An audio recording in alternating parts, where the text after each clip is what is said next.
मूळ शहरातील कर्मवीर महाविद्यालयाच्या क्रीडांगणावर रोज संध्याकाळी फिरायला जाणाऱ्या नागरिकांना रविवारी एक अनपेक्षित आणि धोकादायक दृश्य पाहायला मिळालं।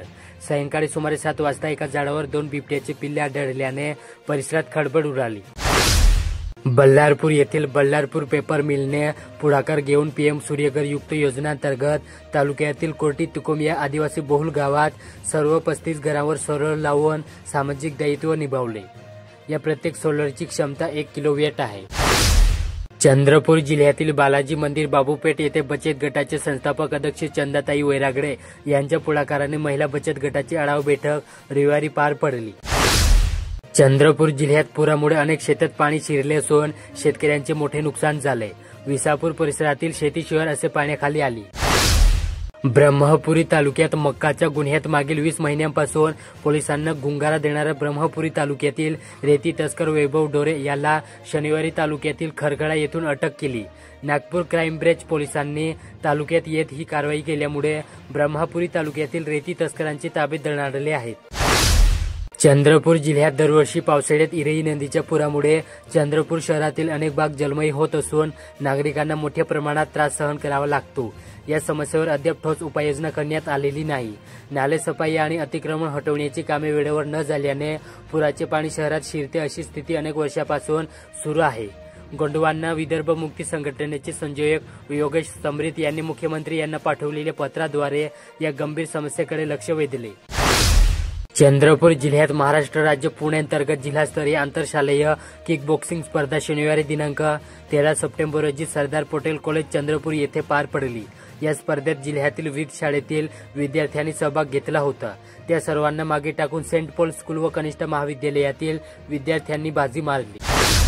मूल तालुक्यात शेतकऱ्यांचा मुख्य व्यवसाय शेती असून रोजगाराचे पर्यायी साधन नसल्याने तालुक्यात मोठ्या प्रमाणावर शेतकरी कृषीवर अवलंबून आहेत। रोवणी आटोपल्याला महिनाभराचा कालावधी लोटत असून सद्यस्थितीत शेतकऱ्यांना युरिया खताची गरज आहे।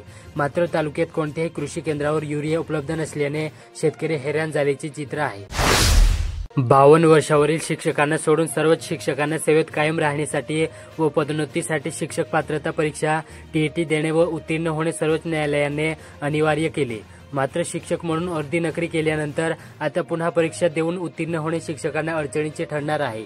त्यामुळे बहुतांश शिक्षक संघटनेकडून या निर्णयाला विरोध करण्यात येत आहे। चंद्रपूर जिल्ह्यात शिक्षक हा केवळ ज्ञान देणारा नाही तर समाज घडवणारा शिल्पकार आहे। त्यांनी आश्रमशाळांमधील विद्यार्थ्यांमध्ये असलेल्या अपार क्षमता असून त्यांच्या क्षमतेला वाव देण्याची गरज आहे, असे प्रतिपादन इतर मागास बहुजन कल्याण विभाग चंद्रपूर सहाय्यक संचालक डॉ. सचिन मंडावी यांनी केले। नागभीड तालुक्यात पांजरेपार येथील ग्रामपंचायत अधिकारी पुण्यवत पांडुरंग रामटेके यांची सन 2022-23 या वर्षाच्या आदर्श ग्रामपंचायत अधिकारी म्हणून निवड करण्यात आली।